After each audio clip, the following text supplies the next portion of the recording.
Hey, welcome back. Well, we got a little bit of a surprise today because last time I said that I couldn't find this movie, and then I found it. So this is kind of an important movie, sort of. First of all, it's the last movie that has any connection to the past films that I've reviewed on this channel for 1972. It's also, far more importantly than that, it is the last Boris Karloff movie ever. So I'm sure you know who Boris Karloff is, either from watching my videos or hopefully just from knowing that he's a legend. He's a Hollywood legend. He's a horror legend. He played Frankenstein's monster in 1931. And then from that time forward, he played all sorts of roles. Played the Mummy in 1932's The Mummy.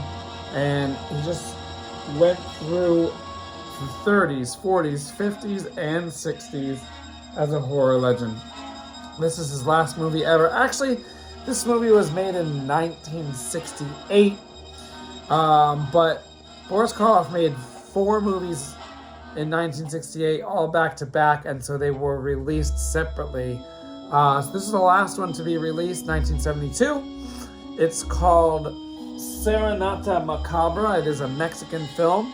That is Spanish for Macabre Serenade. It was also released as, I think, Dance of Death, or maybe it was Death Dance. It was also released as House of Evil. If you want to watch it now, the easiest way to do so is to look it up on YouTube. It's under House of Evil. That's actually why I couldn't find it, because I know the real name was Macabre Serenade, and I kept searching for that. Couldn't find it. But it turns out that if you search for House of Evil, it'll be there. So, basically, these 4 Mexican films that Boris Karloff did, none of them are really that good. We already talked about, I think it's The Living Death, or is it The Walking Death? The translation. It's La Muerta Viviente, which I think is The Living Death. We talked about, what's that other one? Alien Terror, I think is the other one. Anyway, those 2 were both put out in 71, I think. I don't know, sometimes I get them mixed up. Anyway, Macabre Serenade takes this trope that I've seen a million times now, especially in older movies, where a whole bunch of people are invited to a creepy old mansion or castle, and they all are possible heirs to a fortune. Difference here is that Boris Karloff invites them while he's still alive. He basically is a recluse who doesn't really talk to anyone except for his servants. And then when I think I used the word recluse there. Now I'm questioning myself. I think I used that correctly. He's like a little old hermit, except he has servants. Anyway, he invites his distant relatives who he doesn't really know to the house. And then he basically wants to meet them and then leave his fortune to one or some or all of them, I guess, depending on how the meeting goes. The whole thing is filmed in Mexico, except for the Boris Karloff scenes, which were filmed and directed by Jack Hill in Los Angeles. If you want to know more about Jack Hill, you can watch some of my previous videos where I go all into Jack Hill's resume. And the Mexican part was filmed by Juan Ibanez, and I believe that those 2 directed all 4 of these. It was produced and I think written by, I forget his first name now, but Vergara. Vergara is a Mexican writer-producer who did some of the Santo movies and a bunch of Lucha Libre movies, and produced movies across multiple decades, especially the 60s. And he produced these Boris Karloff Mexican movies. So he produced it for his production company, Vergara. I think it was a co-production with Azteca, which primarily distributed Mexican movies in the United States, I think. But then also it was distributed in the United States by Columbia, mainstream major studio. So a little confused on exactly who produced it and who distributed it and in which countries, but those are the three companies that get credits. At the beginning of the movie, you see the Columbia, I don't know what to call her, mascot. It kind of looks like Statue of Liberty, but it's not Statue of Liberty. You know who I mean. You see her, and then you see that in the credits, it says Vergara produced it. On IMDb, it says that Azteca was also a production company. Anyway, so Boris Karloff invites these people. There's a couple weird things going on here, but before I talk more about it, I'll tell you, I give this one a 4 out of 10. It started off like it had potential, but the execution wasn't very good, which I guess is not too surprising because none of these Boris Karloff Mexican movies were good, although I will say Boris Karloff was very good in it. His acting is very good. I watched an English dubbed version. Actually, you know what? The movie's in English, actually. Boris Karloff speaks in English. It's really him speaking, obviously. I think almost every other character was speaking in English. Some of them had thick Mexican accents and some of them didn't. And so I think some of it might be dubbed or maybe most of it's dubbed, but you can see the lips of the Mexican actors and most of them, if not all of them, are speaking in English, which is not typical for the other Mexican films that we've seen and talked about here on this channel. So I give it a 4 out of 10. It's not really not very good. There's a couple interesting ideas in there. The execution's not good. Like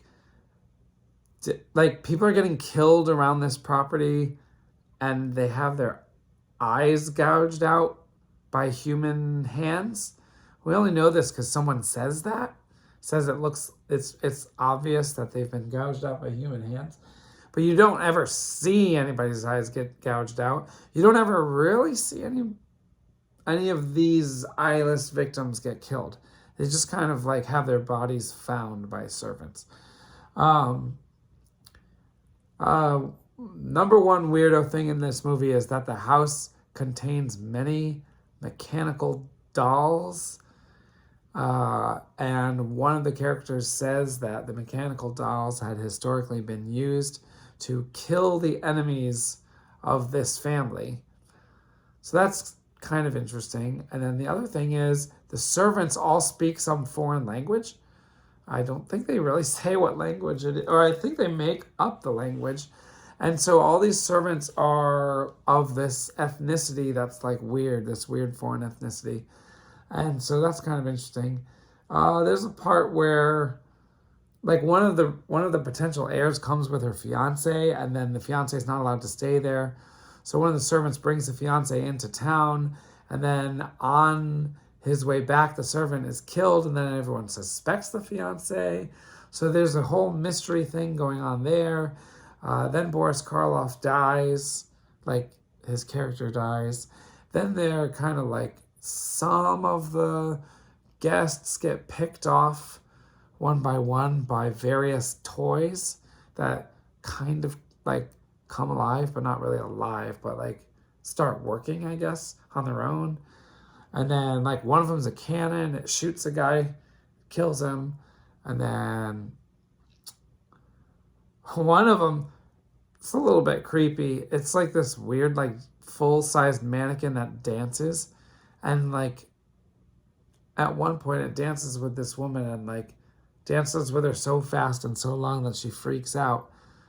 And then later it grabs, I think, the same woman and dances with her and then like knifes her, like kills her with a knife, a like life-sized mannequin toy.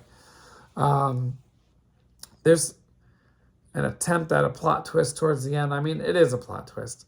It's just not that interesting. There's a plot twist. There's a bunch of mystery. The mystery is like kind of explained at the end, and I don't know if I was like starting to just like not care or if it actually was confusing, but the whole explanation of what was really going on is like kind of confusing. So I give it a 4 out of 10. Not exactly because of this, but I've been watching a lot of old 30s Boris Karloff movies lately. And it's funny because he's most known for Frankenstein, but he doesn't even talk in Frankenstein. He's a really good actor. I think I may have said this before, but yeah, I'm watching all these movies. He's a really good actor. I saw one movie called The Black Room. I think that was 1936, where he plays two twins.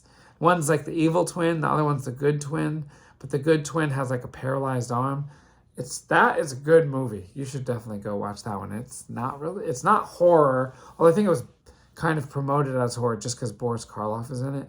It's not really horror, but it was really good. That's The Black Room. All right, so sadly, we will never talk about Boris Karloff directly in a film again on this channel because this was his last one. And now I'm really done watching 1972 movies that are connected to past movies. So next week, we will be watching something new and fresh. I know I said that last time, but it's really going to happen this time. All right, thanks. If you like these, feel free to comment, like, subscribe. That type of thing helps the algorithm.